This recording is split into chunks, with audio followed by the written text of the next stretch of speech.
महाराष्ट्रातली ग्रामीण भागातली माणसं पाकिस्तानची आहेत का? आणि ग्रामीणला त्या ठिकाणी काहीच नाही. अभिजित पाटील उदाहरण बघा, शहरी आणि ग्रामीणचा भाग. मुंबई वाढवणला त्या ठिकाणी रस्ता होण्यासाठी 58,754, ठाणे बोरिवलीसाठी 18,800 कोटी, खारघर तुर्बे 2106 किलोमीटरला फक्त 2100 कोटी रुपये.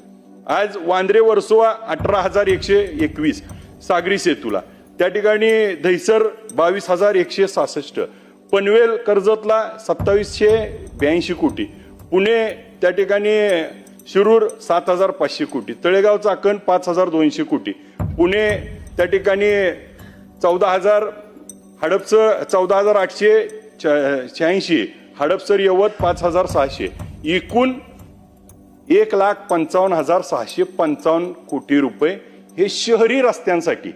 आणि आमच्या अख्ख्या महाराष्ट्राला 4,500 कोटी. मग ही नेमकी दरी का?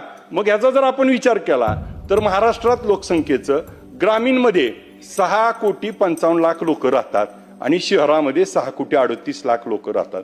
मग निम्म्याला निम्मे असताना एका बाजूला 1,55,000 कोटी रुपये तुम्ही शहराच्या रस्त्याला आणि एवढ्या रस्त्याला देताय आणि निम्मी लोकसंख्या राहते त्याला 4,500 कोटी.